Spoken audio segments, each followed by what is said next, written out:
most underappreciated founders from the state of New Hampshire. Hi Founder fans, Jason here. And today we're going to look at a few New Hampshire founders who just don't get the respect that they really deserve when it comes to the greater picture of Revolutionary history.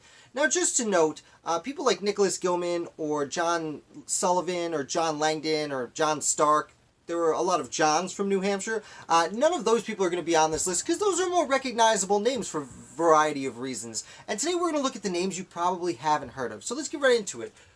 First of all, we're going to talk about Enoch Poor. Now, Enoch Poor you may have heard of. He's probably the most famous person on this list.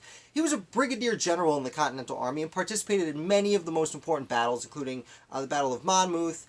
He was very important in the Battle of Saratoga. He was part of the Sullivan-Clinton campaign that went across upstate New York and destroyed Native American villages. And although unfortunately he would die before the war was ended under fairly suspicious circumstances, but that's a different video entirely. He was a very key member of the Continental Army. Moving on, Matthew Thornton. Now, Matthew Thornton was an early proponent of revolution. He did a little bit of everything. He joined the militia. He helped take over the government during the transition from when they threw off the royal governor, but before independence was declared.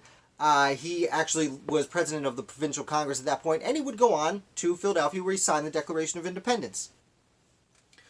After this, we get into really important people who, again, are often overlooked, and we're going to talk about Prince Whipple. So Prince Whipple was a slave to William Whipple, and William Whipple signed the Declaration of Independence and participated in the Revolution. He was very important in his own right, but again, a name people might have heard of.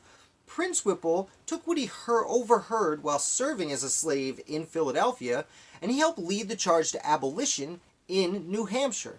Now, his efforts weren't directly successful, but he did write a very important pamphlet signed by many slaves, which was, I should say, not pamphlet, but petition to get the New Hampshire government to liberate slaves. So Prince Whipple is an extraordinarily interesting character. I highly suggest you look him up. Moving on, we're going to talk about Hopley Eaton. He is the second most underrated person, in my opinion, from New Hampshire, after number one. And I only put him second because his impact is actually greater on the United States. But because we're talking about New Hampshire, that puts him number two on this particular list, but you can leave a comment below if you disagree with that. Hopley Eaton is the father of the American Coast Guard, the United States Coast Guard, I should say. When George Washington took over as president, he established the Revenue Marine, which were essentially there to protect, it was a Coast Guard. It protected citizens on their boat, it protected United States boats, it protected the coasts. And he was the first officer, as a former Continental Navy veteran, he was appointed as the first officer and therefore had most seniority in the Coast Guard when it was first established. So Hopley Eaton, and the Coast Guard does consider him the father of that organization. And lastly, we'll talk about Meshech Weir. Now, Meshech Weir was slow to become revolutionary, as in he didn't want independence, but he was involved. I spoke the other day about the Pine Tree riots, and I'll put a link to that in the description also. He was one of the people who sentenced the Pine Tree rioters to a very light sentence.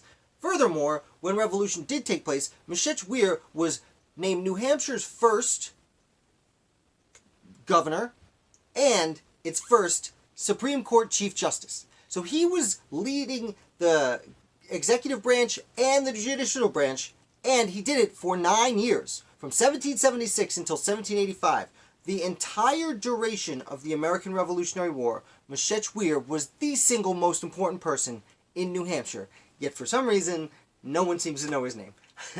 So that is my my top 5 list of most underappreciated New Hampshire residents. I hope you learned something. I hope I inspired you to go look up more about all of these people. As I said, I'll put links in the description below. Please hit like if you enjoyed this, and definitely subscribe if you did, because I do put out videos like this 5 days a week.